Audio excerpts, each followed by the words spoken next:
So you want to knit 2 at a time. That's great. I have here some sock yarn. It's 100 grams skein of Melon White by Lana Grossa. I don't know, it's been in my stash forever. You can see that it's a self-striping yarn, which means I don't have to do anything fantastic to make it make stripes. It's just going to do that all on its own. The thing you need to realize about knitting 2 at a time is you need 2 sources of yarn. You can indeed knit from the beginning and the end of the ball, which I find to be annoying under the best of circumstances because it plop, plop, plop, plop, plops all over the place. It makes my cat very amused, does not amuse me.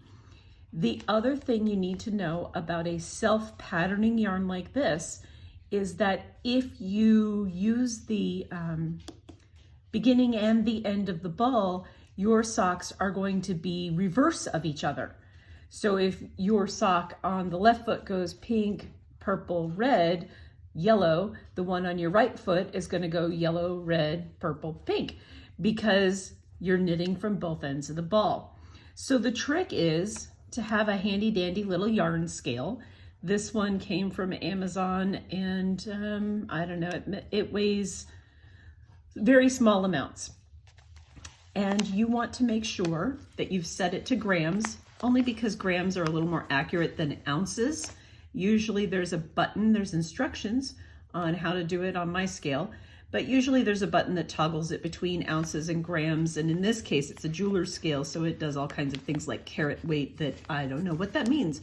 But set your scale to 0. That's called tare, T-A-R-E. Set it to 0. In this case, I've got the lid on top like a little tray, and you set your skein on it. And the reason you want to weigh it before you divide it is because it's approximately 100 grams, not exactly 100 grams.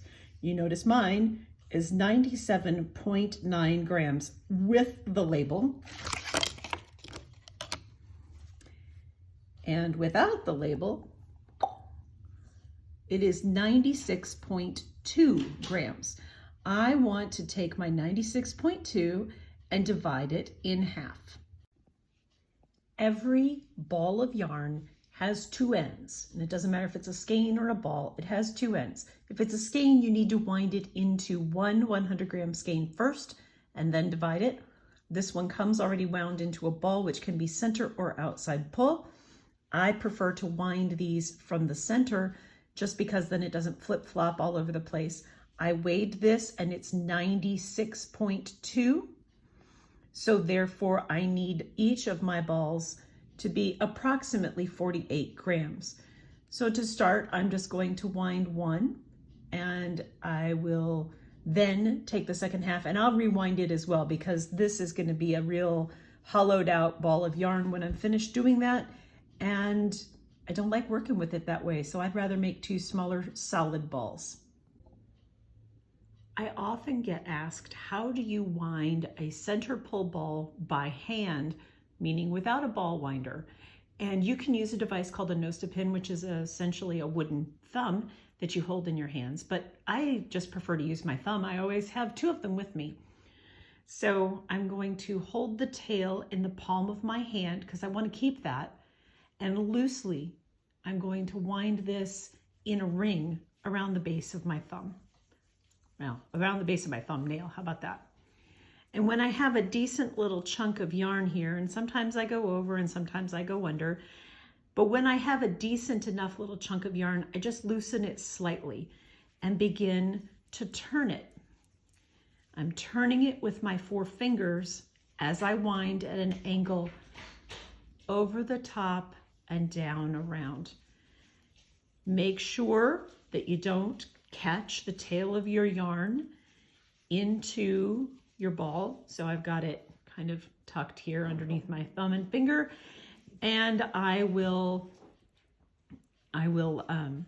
loosen it from time to time like that and let it spin around and then resecure it because it just makes for an easier time. And I'll keep going like this and I'll end up with a ball. You'll want to notice that this is not tight on my thumb. My thumb is in this center hole mainly to keep me from closing it as I work. I just kind of tuck it in like I am in the bowl of a cereal bowl or something.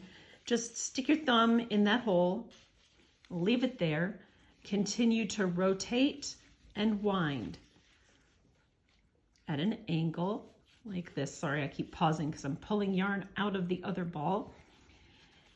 And I'm going to keep going until I think I'm close to my 48 grams.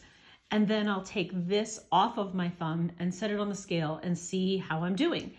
There it is. And when I'm ready to work, I'll have a little center pull ball.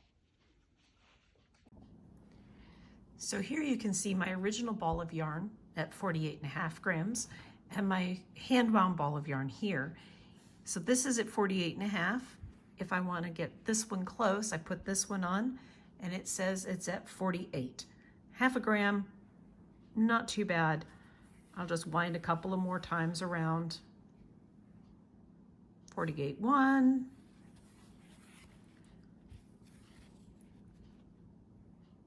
48.3. That's probably good enough. So what I'm going to do is I'm going to cut this right here, and then right here where I left off, I'm going to continue winding because I need them to be wound in the same direction. I need them to pull out in the same striping sequence. So here I go, pulling more yarn out.